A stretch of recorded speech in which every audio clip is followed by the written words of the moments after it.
ఒక్క నిమిషం నేను అడుగుతాను.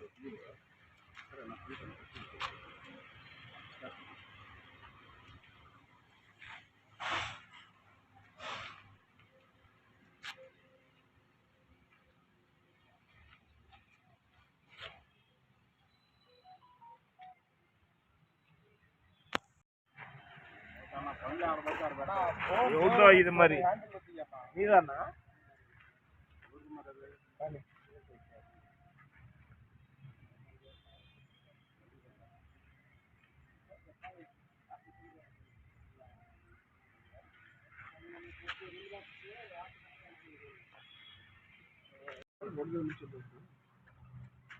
ఆటూరు మండలం జాగరమిడి గ్రామంలో రాత్రి 8 గంటల సుమారు బ్యానర్లు తీశారని టీడీపీ వాళ్ళు ఎవరితో ముందు పంపించి బ్యానర్లు తీశారని మహేష్ బాబు బ్యానర్లు తీశారని వాడిని కొట్టి ఆ సీన్ అనే కుర్రాడిని కొట్టి చివరికి వైసీపీ వాళ్ళ ఇద్దరి మీద టీడీపీ వాళ్ళ ఇద్దరి మీద చెప్పి కేసులు పెట్టించారు.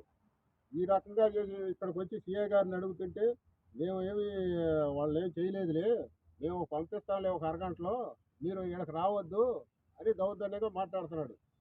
దానికి ఏమన్నా అంటే ఇప్పుడు భాగ్యరాజు కూడా ఉన్నాడు, భాగ్యరాజును కూడా పంపించమని మేము చెబితే దానికి మేము ఆల్రెడీ కేసు ఫైల్ చేసాము, మళ్ళీ ఏదైనా నోటీసులు కానీ లేకపోతే కోర్టుకి రిమాండ్కి కానీ పంపిస్తాము అని చెప్పి ఎఫ్ఐఆర్ ఎవరు తీయట్లేదు.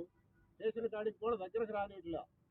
నన్నే పిలిచాడు సీఐ గారు, పిలిస్తే నేను చెప్పా జార్లముడి చరిత్రలో ఎప్పుడన్నా కానీ నేను ఆటూరు పోలీస్ స్టేషన్లో అలాంటి కేసు ఫైల్ అయిందని చూపిమన్నా, దానికి సమాధానం లేదు. సీఐ గారు ఇంకో పచ్చూరు సీఐ గారు కూడా ఉన్నాడు, ఆయన సమాధానం లేదు, నవ్వుతా నుంచున్నాడు.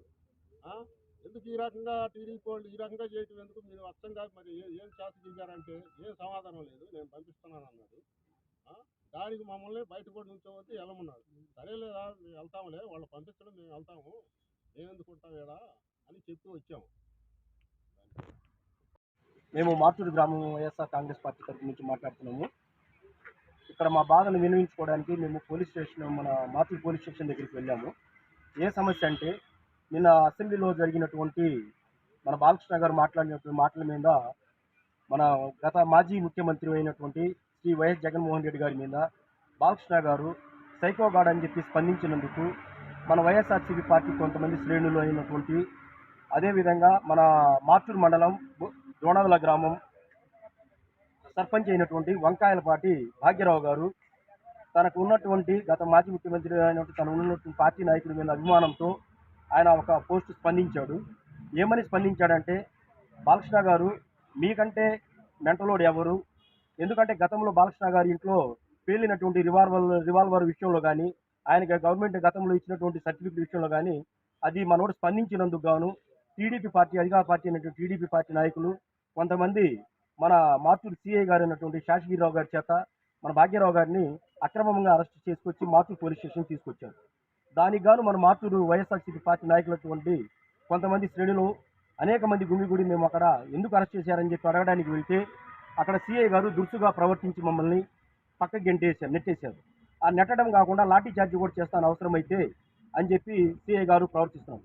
ఎందుకంటే సిఐ గారు ఒక పార్టీ వైపు కొమ్ము కాస్తున్నారు. గతంలో మన సోషల్ మీడియా ఇంటూరుకి తిరిగినటువంటి వ్యక్తిని కూడా ఇదే విధంగా అరెస్ట్ చేసి నిర్మానుష్యమైన స్థలంలో వదిలిపెట్టడమే కాకుండా ఎంతో మానసికంగా ఆయనకు క్షోభ పెట్టి మానసికంగా ఇబ్బంది పెట్టినటువంటి వ్యక్తి మన శాసగిరి సిఐ గారు. అదేవిధంగా ఇప్పుడు సోషల్ మీడియాలో మన వంకాయలపాటి భాగ్యరాజు గారు స్పందిస్తున్నారు. గవర్నమెంట్ చేస్తున్న తప్పులను ఖండిస్తున్నందుకు గాను ఆయన కూడా అక్రమంగా అరెస్ట్ చేసి స్టేషన్కి తీసుకొచ్చి చాలా హింసిస్తున్నారు. దానికి అడుగుతుంటే వైఎస్ఆర్ పార్టీ నాయకులటువంటి మీద అక్రమంగా కేసులు బనాయిస్తానంటారు. ఇంకా ఎక్కువ మంది శ్రేణులు వస్తారేమో అని చెప్పి ఇంకొక సీఐ గారు, మన పొచ్చూరు సీఐ గారు శ్రీనివాసును కూడా రప్పించుకొని ఇంకా అనేక మంది పోలీసులను రప్పించుకొచ్చుకొని మన పార్టీ నాయకులు వైఎస్ఆర్ పార్టీ నాయకులటువంటి దౌర్జన్యంగా ప్రవర్తించడానికి రెడీ అయ్యారు. దీన్ని ఖండిస్తున్నాం మేము. ఎలాగంటే మరి ఈ విధంగా రెడ్ బుక్ పరిపాలన చేసుకుంటూ వెళ్తుంటే మరి సమాజంలో మరి తప్పులు చేస్తున్నటువంటి ఏమని ఖండించాలో మాకు అర్థం కావట్లేదు. కాబట్టి దయచేసి మీడియా ద్వారా మేము విన్నవించుకుంటున్నాము, ఈ సమస్యని కొద్ది పరిష్కరించగలరని చెప్పి విన్నవించుకుంటున్నాము.